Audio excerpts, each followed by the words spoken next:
చేసే పొజిషన్లో కూడా ఉన్నారు చూడండి. కరెక్ట్ చేసే పొజిషన్లోకి మీరు రావాలి. మిమ్మల్ని కరెక్ట్ చేయడం కాదు, మీరు ఒకరిని కరెక్ట్ చేసే పొజిషన్లోకి రావాలి. ఆ పొజిషన్ ఎప్పుడవుతుంది తెలుసా? విశ్వాసములో యేసుక్రీస్తు ప్రభువులో ఎప్పుడైతే మీరు నలగొట్టబడతారో, క్రీస్తులో ఎప్పుడైతే మీరు నలిగిపోతారో అప్పుడే తెలుస్తుంది.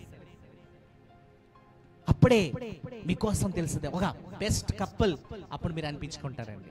ప్రిస్కిల్లా అక్విలా మనం చూస్తే అపోలో వారి మాటలు విన్నారంటే, వారి మాటలు విన్నారు అంటే చూడండి, దేవునిలో కూడా, దేవుని వాక్కులో కూడా బలపడిన మంచి జ్ఞానం పొందుకున్న భార్యాభర్తలుగా మనం చూస్తున్నాం. భార్యాభర్తలు ఏంటండి? దేవుని జ్ఞానము పొందుకోవాలి, జ్ఞానం పొందుకోవాలి. They should receive the knowledge.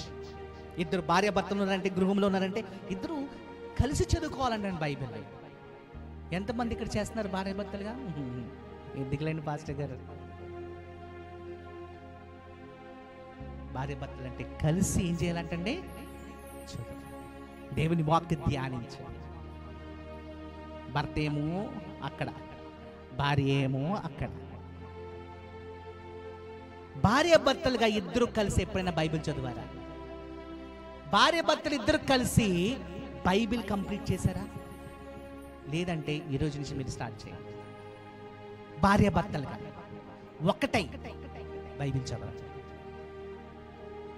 ఇండివిజువల్గా చదువుకోండి, అది వేరే. భార్యాభర్తలుగా ఇద్దరు కలిసి బైబిల్ చదువుతాం అన్నట్టు. భార్యాభర్తలు ఇద్దరు కలిసి బైబిల్ కంప్లీట్ చేయండి. ఇయర్లో మొత్తం బైబిల్ కంప్లీట్ చేయండి ఇద్దరు కలిసి.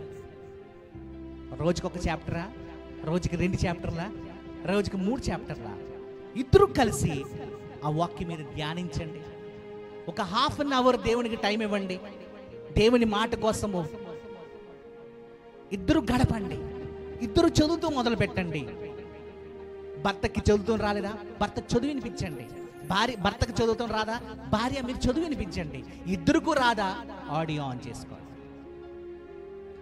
కారణాలు వెతకండి ఎస్కేప్ అవ్వడానికి. ఎలా మార్గం వెతకండి. దేవుని వాక్కు చదవడానికి, చదివి దాంట్లో మీరు బలపడండి. ఖచ్చితంగా వాక్యం అంటండి మనల్ని ఎక్కడికో తీసుకెళ్తుంది. ఏంటంటే జీవ గ్రంథం. ఇదేమిస్తుంది? మనకి జీవం ఇస్తుంది. ఎండిపోయిన కర్రలోకి ఏమొస్తుందంట? జీవం. మోషే ప్రార్థించగానే ఎండిపోయిన దాంట్లోకి ఏమొచ్చింది? జీవం. చిగిరించింది అంటండి. ఎండిపోయిన కర్ర చిగిరించింది. ఆరోను కర్ర చిగిరించింది. ఈరోజు మీరు మీ జీవితంలో ఆ వేదన ఉన్నది, ఆ బాధలు ఉన్నాయేమో, ఖచ్చితంగా మీరు చిగిరిస్తారు. ఎక్కడైతే ఉన్నారో అక్కడ చిగిరిస్తారు. చిగిరించేలాగా దేవుడు చేస్తారు. ఈ ప్రిస్కిల్లా అదేవిధంగా అక్విలా దేవుని సన్నిధిలో ఏమయ్యారంటే చిగిరించారు. ఈరోజు భార్యాభర్తలుగా మీరు చిగిరిస్తున్నారా? మీరు చిగిరిస్తేనే, దేవుని సన్నిధిలో మీరు చిగిరిస్తేనే ఫలాలు మీరు చూస్తారు. ఫలాలు